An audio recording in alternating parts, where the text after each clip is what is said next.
Hello, আসসালামু আলাইকুম। আমি এখানে রান্না করছি মাছের পেটা, বড় মাছের পেটা রান্না করছি। বেগুন দিয়ে চচ্চড়া করবো। এখন পেঁয়াজটা একটু ভাজা ভাজা করে আদা দিয়ে দিলাম। আদা দিয়ে পানি দেবো,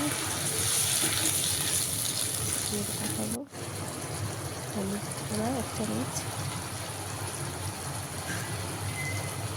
মরিচ পাখি দেবো 1 চামচ,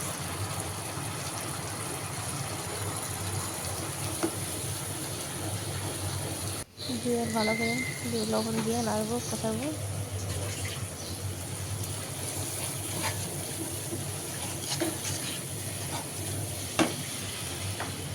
ভালো কষাতে হবে। মাছের পেটাটা ধুয়ে রেখে দিয়েছি পরিষ্কার করে। অনেক মাছের পেটা আছে, বড় বড় কাবু মাছের, রুই মাছের, কাতলা মাছের, সব মিলিয়ে পেটাটা ভালো করে পরিষ্কার করে ধুয়ে নিয়েছি। এখন দিয়ে এখন দিয়ে ভালো করে কষতে হবে, কষে রান্না করতে হবে।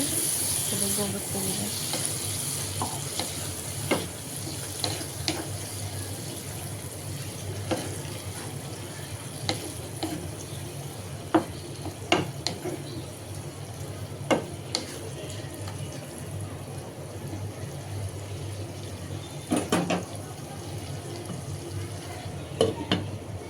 দিয়ে দেবো 2 মিনিট জন্য দেখে কষে দিয়ে এখন ডাবলা আর পানি তো হয়নি আমার, পানি দিকে ফুটে গেছে প্যারার থেকে।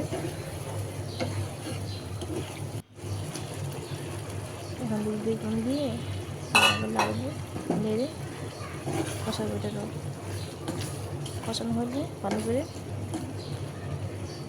ঘন ঘন করবো, একবারে পানি ছাড়িয়ে ঘন ঘন করবো।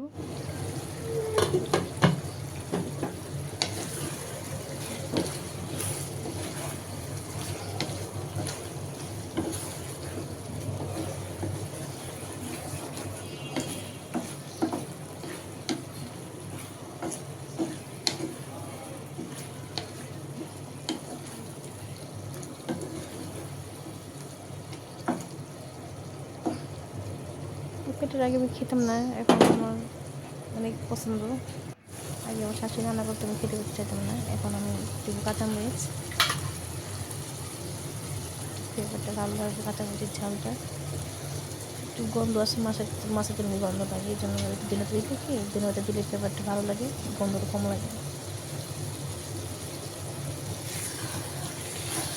যা বলছিলাম, এটা আমার শাশুড়ি রান্না করতে আগে অনেক, আমি আগে খেতাম না, এখন আমার এত পছন্দ করা বেড়ে না। আমি নিজেই কিনে আনতে মন চাই বাচ্চার থেকে। আমি আনি না, অনেকের মধ্যে কিনে আনি আমার টাকা আত্মীয় দিয়ে। এখন আমি আমার করে রান্না করে খাই মাঝে মাঝে, ভালো লাগে। আপনারা ট্রাই করবেন মাছের পেটা বেগুন দিয়ে চচ্চড়া করে দেবেন, খেলে দেখবেন কেমন স্বাদ, মজা।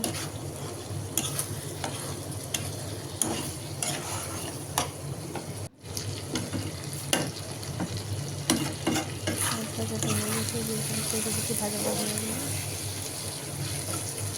পানি ছাড়বে না, পানি ছাড়াই মানে করে তেলে ভাজা লাগবে, তবে এটা মানে ঘুমিয়ে থাকবে। চুলা অফ করে দিয়েছি, এখন আমার রান্নাটা হয়ে গেল।